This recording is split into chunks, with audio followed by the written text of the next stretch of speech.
"We weren't rich in financial terms." Democratic presidential contender Kamala Harris wrote in her memoirs The Truths We Hold, An American Journey, about her early childhood in Berkeley, California. But the values we internalized provided a different kind of wealth. Now the Golden State Senator is rich no matter how you measure it. Today Forbes estimates her fortune, which Harris shares with husband Douglas Emhoff, at $6 million. Their assets include homes in Los Angeles, Washington, D.C., and San Francisco worth an estimated $5.8 million before debt. There are also retirement accounts worth at least $1.4 million. And 2 capital accounts tied to law firms where Emhoff has worked, worth at least $1 million. Elected to the Senate in 2016, Harris is the eldest daughter of 2 immigrants from India and Jamaica, who met as graduate students while taking part in the civil rights movement at University of California, Berkeley.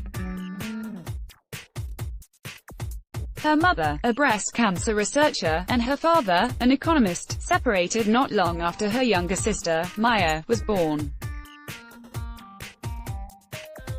The sisters moved into a Berkeley apartment with their mother. Their neighborhood, according to Harris's memoir, was full of activists and caretakers, who looked after Kamala and her sister while her mother worked.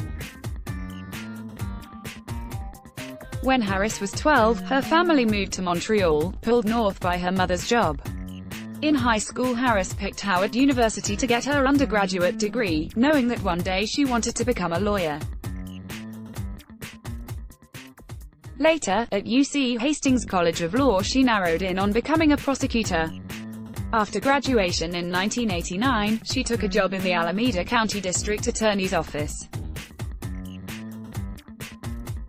9 years later, Harris moved across the bay to work at the San Francisco District Attorney's Office. She also bought a condo for about $300,000 in the city's Soma neighborhood. Smart move. It's now worth an estimated $900,000. In 2003, Harris ran for public office, getting elected as District Attorney of San Francisco. She earned more than $140,000 that year, according to her tax returns, and the job also made her eligible for a City of San Francisco pension, worth at least $250,000 today. In 2010, Harris ran for California Attorney General. She won, becoming the state's first black woman to hold the position. As Attorney General, Harris filed financial disclosures with the state, which required her to list some, though not all, of her assets. The documents also noted certain gifts, like a mug and a fifth box, from California billionaires Linda and Stuart Resnick, worth $100. In 2016, she received $460 basketball game tickets from Los Angeles Clippers head coach Doc Rivers.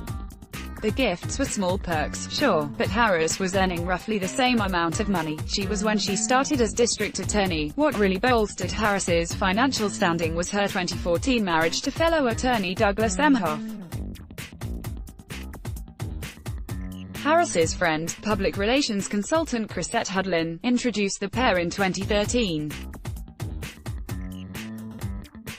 At the time, Emhoff, a divorced father of 2, was working as an entertainment litigator for the Venable firm in Los Angeles. Venable had acquired the practice he co-founded, Whitwell Jack R.B. Emhoff, 7 years earlier.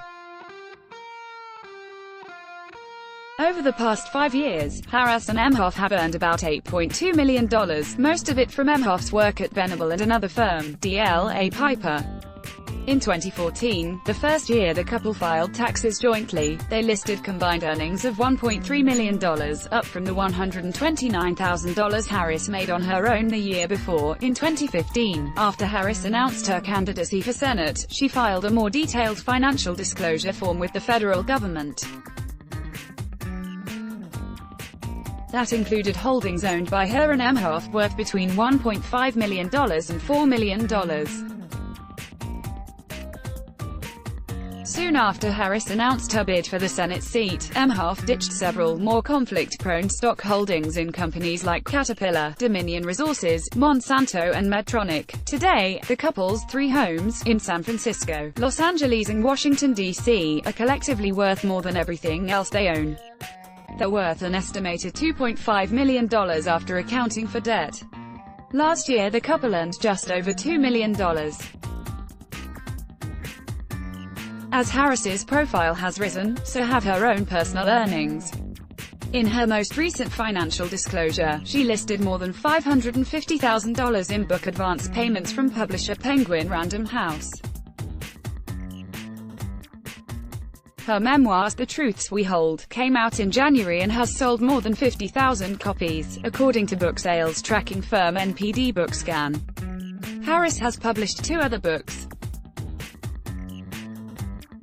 Her first, titled Smart on Crime, A Career Prosecutor's Plan to Make Us Safer, explained her views on the criminal justice system. She also published a children's picture book called Superheroes Are Everywhere. Neither of those 2 titles was anywhere near as successful as The Truths We Hold. Let's block ads. Why?